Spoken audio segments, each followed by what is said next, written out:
And who knows, they may even be in a shout in the title race. I mean, it's coming up towards Christmas and Aston Villa are still there. If you put him in Arsenal's team as the main striker in Arsenal's team, I think they definitely win the league. Players could have bailed out and thought, well, this is pointless. Let's speak to our agents and see that we need to get out of here now, because you can't come back from that, a 10 points deduction.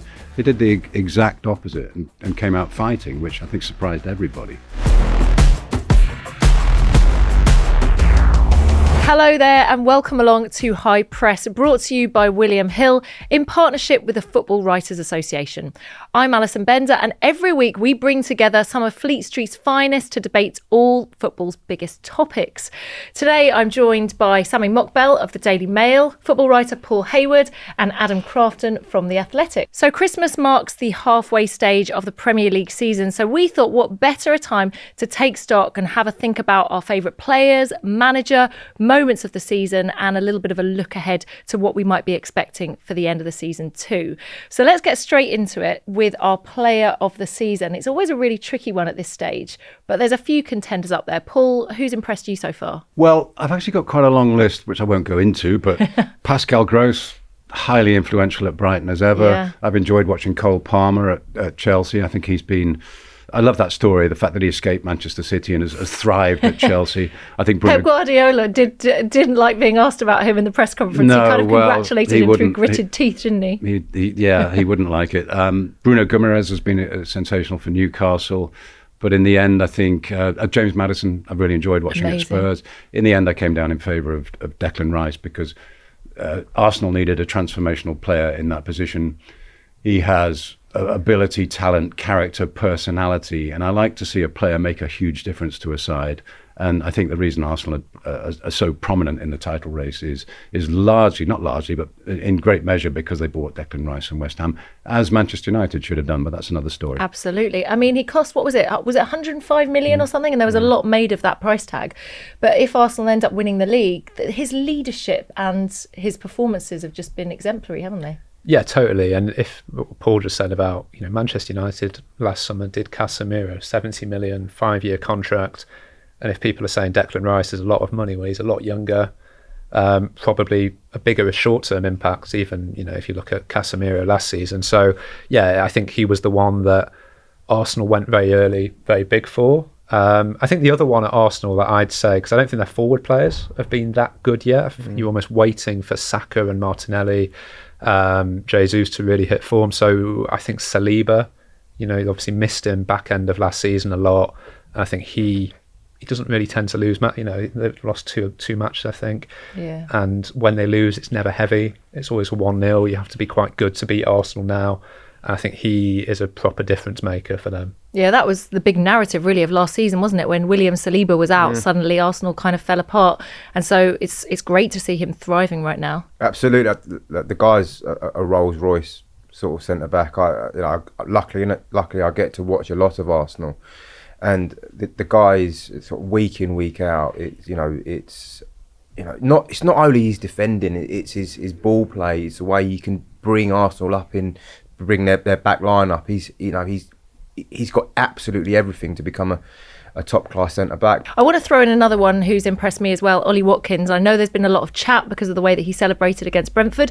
I have no problem with that, to be honest. I think that shows the kind of player he is, his confidence. He was being abused throughout the whole game, and he's saying, I have zero tolerance, I will not be abused. And by the way, it inspired him to score and shut that person up. And I think that's great. I just think he's so clinical, and that is why Aston Villa are absolutely flying.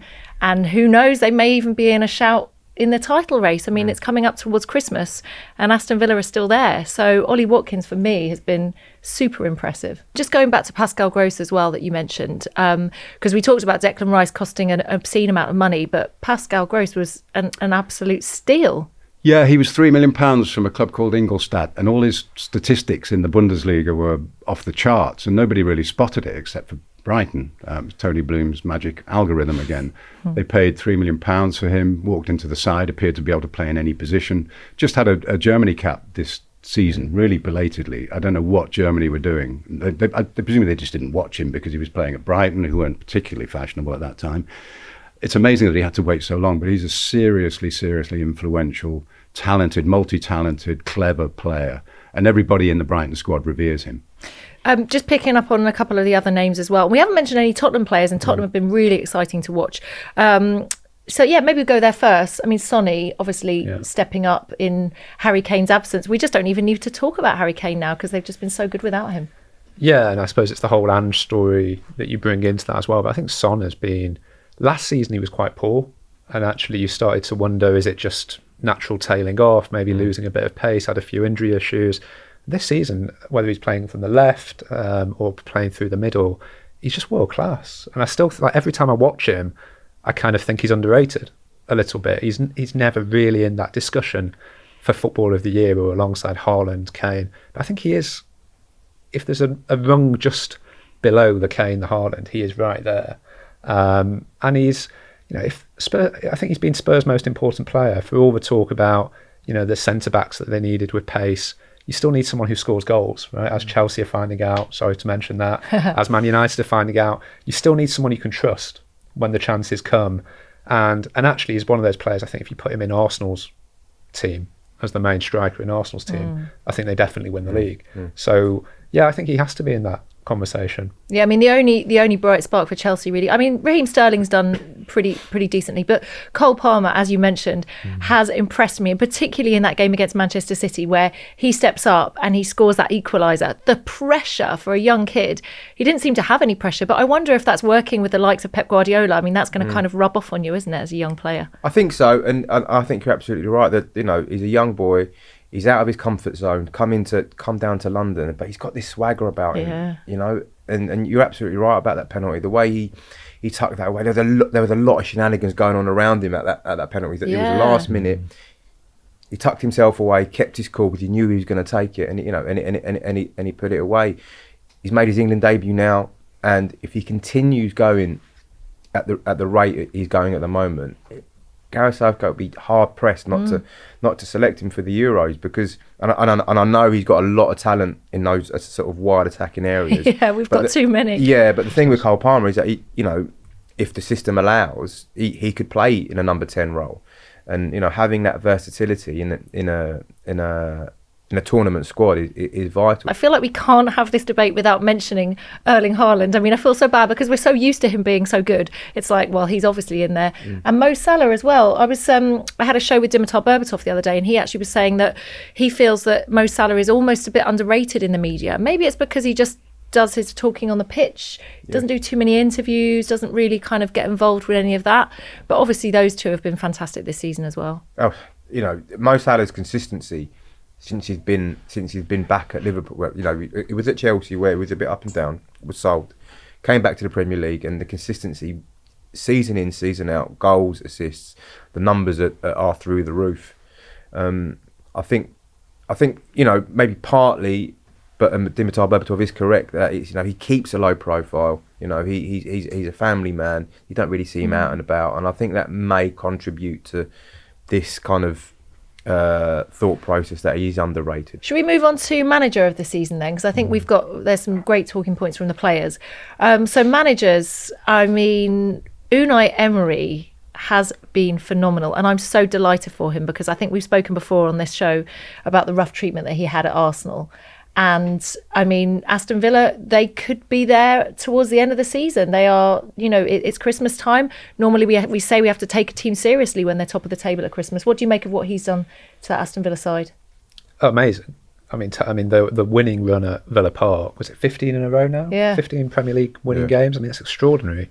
And to beat Arsenal and Man City in the space of 3 or 4 days back to back, they were pretty tired by the end of the Arsenal one. You could see that, but they still had enough in them, and then to actually back that up with winning at Brentford after a European week, I'd kind of not dismiss them, but you kind of always thought, okay, they're doing well, that's nice for them, but it'll tail off. But now you just start to think, well, actually, I don't think the league is that strong this season. If you go sort of below the top 6 or 7, I think most teams Villa will think they can beat on a given week. So if they really, I wonder what they'll do in January as well. I'm not sure what their limits are with financial fair play and how much they can go out and commit to it, but also without losing the balance. I think their midfield's their strength. McGinn and Douglas Luiz and the other Kamara in there as well is really as good as any midfield.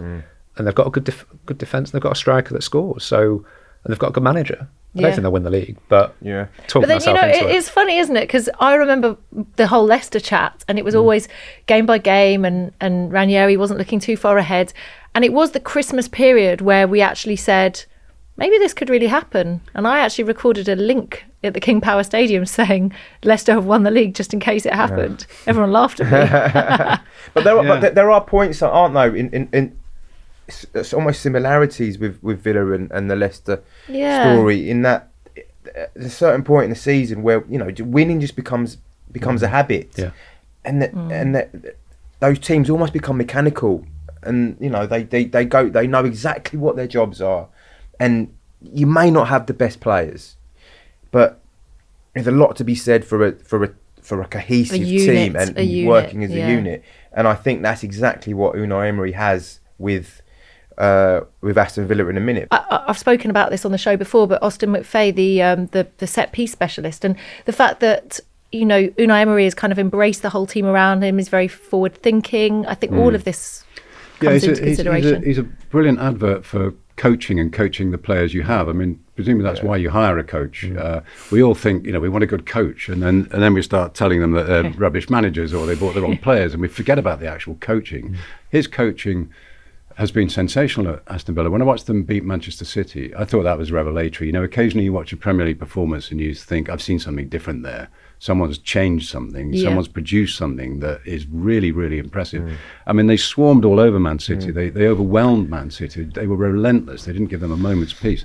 And I guess the question is always, can they sustain that for a whole season? Because the work rate is high, the energy level is high. Once the fatigue sets in and they get suspensions and injuries, can they maintain it? I don't know. Leicester did. Maybe they can. What about Ange Postecoglou? He has been fantastic, particularly considering Spurs had a very poor finish last season. What was it, 8th? And they had this string of very defensive-minded players with Mourinho and with Conte. And then he comes in, he says he's going to do something a little bit different, and we're not quite sure if he really can with that group of players, particularly when Harry Kane's gone. And I mean, I just love watching Tottenham. I can't believe I'm saying that as a Chelsea fan. Yeah, in terms of implementing a philosophy and an imprint on the team and sticking by those principles, I think by far he's been at all costs. He's been the best manager in terms of that. He's been absolutely shown no inclination of moving away from those principles, and that should be applauded. The Chelsea game was when it really showed, right? Exactly. Down to nine men. and still having your defensive line on the halfway line is many will say suicidal, but but I think in many ways we should applaud his approach and applaud the way he's willing to stick to his footballing principles. The other one I've mentioned is Sean Dyche. Oh yeah. Who, I mean, I thought Everton, before the points deduction, I thought Everton might be in big trouble this season. But clearly what they've done since then, and it feels like the whole city has kind of rallied round the siege mentality of the 10 points, and it'll probably go down 6 or 7, I would think, maybe on appeal. But they might finish top half now. I mean, to think that they were battling relegation under Lampard, he's come in and really steadied the ship, and now he's shooting them up the table. I think a lot of managers would have really collapsed with that points deduction, because that is a huge blow. But it is that siege mentality. It's kind of like the underdog mentality, and they just look fantastic under him. Yeah, I mean, in theory, if any club's going to develop a siege mentality, it would be Everton, because that's the kind of mentality of the club. But it could have gone the other way. The players could have bailed out and thought, well, this is pointless. Let's speak to our agents and see, we need to get out of here now, because you can't come back from that, a 10 points deduction. They did the exact opposite and came out fighting, which I think surprised everybody. And, with that momentum, they ought to be mid-table fairly soon, the way they're going. Any other contenders for managers of the season? I mean, you can't forget Arteta. You said you've watched a lot of Arsenal. Yeah, I 100%. Arsenal were top of the table, so it's hard to look beyond or dismiss someone who has led the team to the top of the Premier League heading into Christmas. he's what I've liked about Arteta this season, that he's adapted the team last season they fell just short of winning the Premier League. He's looked at it and thought, well, we probably need to be a bit more physical, a bit more steely. They've put the handbrake up a little bit, but I think they look better for it. I honestly do. I know a lot of supporters look back at last season and think, oh, why can't we play like that? Why can't we be a bit more expansive? But you look at them now and they look like title favourites to me. And it's hard to look beyond Mikel Arteta because he's done such a fantastic job. The one person I would like to mention also is Rob Edwards at Luton. Yeah. Everyone's favourites for relegation.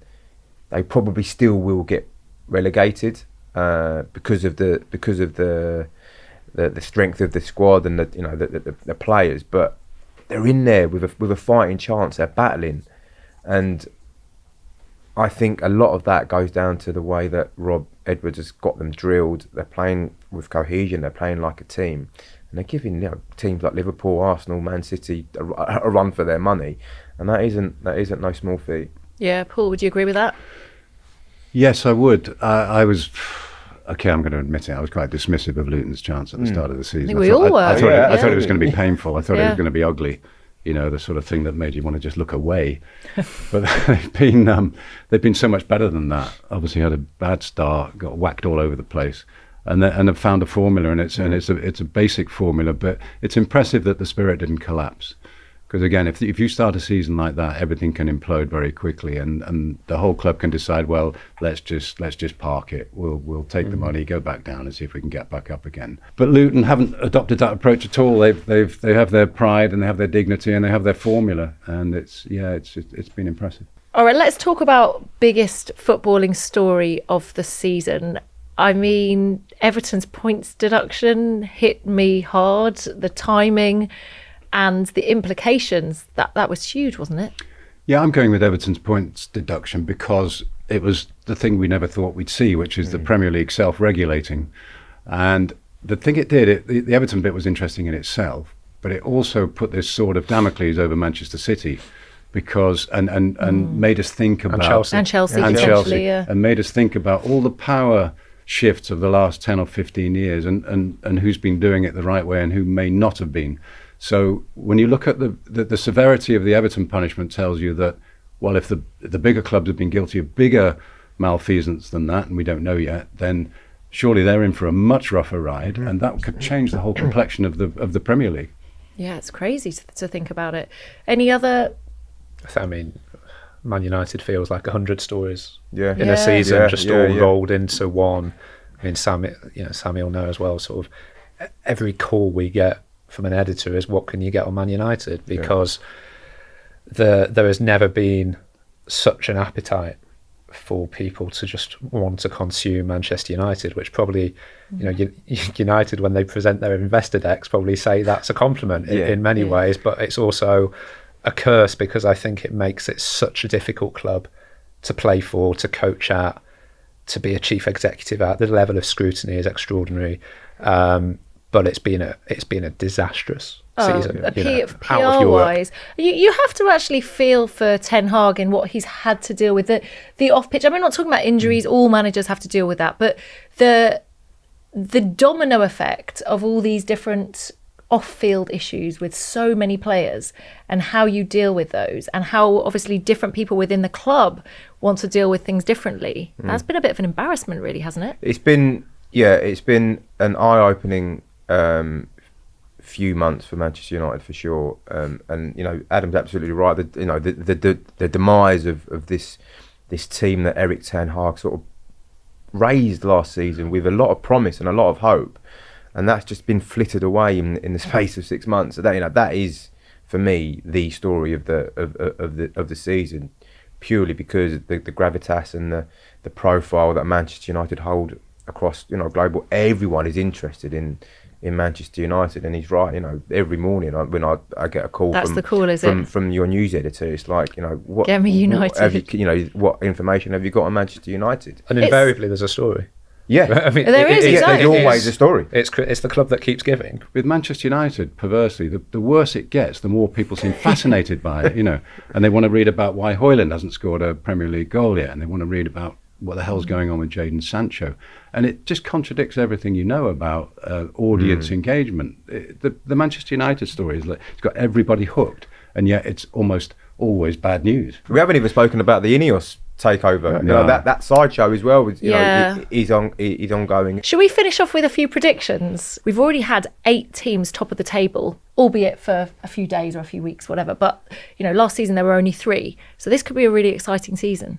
I think so. I think that the title race is building up to be one of the closest and most exciting ones that we've had in a number of years. We've had dominance of Manchester City over the past 3 seasons, but this season they've fallen by the wayside a little bit, and that kind of opens up this narrative of their. So who's going to win it? Of there being a. I'm going to keep talking about saying who's going to win it. You think Arsenal, don't you? I mean, it's Arsenal's to lose, right? I think Arsenal will win it. Yeah.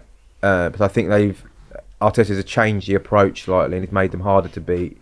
But they've still got goals and they've still got attacking talent in there. And I think to get over the line, I think Arteta's learned that they potentially can't be as expansive as they were last season. So I think Arsenal will win the league, but I still think Manchester City are going to come again. I think anyone writing them off are foolish. I think they will come back from the Club World Cup, and then they will click into gear, and they will go on a ridiculous run. Any left field predictions from you, Paul?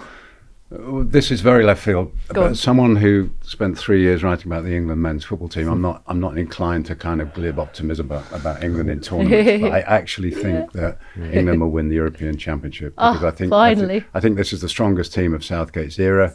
And I think they've got a critical mass of seriously mature and world-class players in several positions to get them there. They've had a lot of experiences. They've had a lot of near misses. They've had good tournament runs and hard lessons.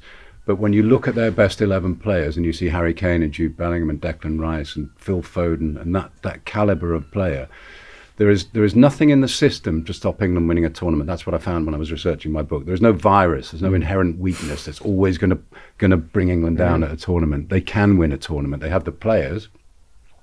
Will they have all the rest of it going their way in the tournament? I don't know, but I think they'll win the European Championship. Any left field predictions from you? Yeah, I mean, I don't think it's that left field where they are at the moment, but I think Ipswich going for back-to-back promotions, pretty amazing story given where that club's been for the last 20 years or so. They've got a bit of a cushion at the moment. I imagine it will get dicey second half of the season, because it always does in the Championship. But Kieran McKenna there, he's one of the kind of many victims of briefings from people close to Manchester United players at certain times saying, this coach who was, I think, was brought in by Jose Mourinho there with Solskjaer. We're not sure if he's good enough to coach us. Well, he looks good enough now. Yeah. And I'm pretty sure he'll be good enough. If I imagine a club like Brighton, if Roberto De Zerbi was to leave for some reason, would be looking at someone like Kieran McKenna now. Yeah. So, I think that could be a really good story, and actually to roll over into the Premier League next season as well if they do come up. Kieran McKenna will be a Premier League manager next season, whether it's with Ipswich or someone else. The guy, in my opinion, is that good. The way he's got them playing, much like Ange Postecoglou, a philosophy that they're just unwilling to move away from, and there's a lot to be admired, and winning games doing so.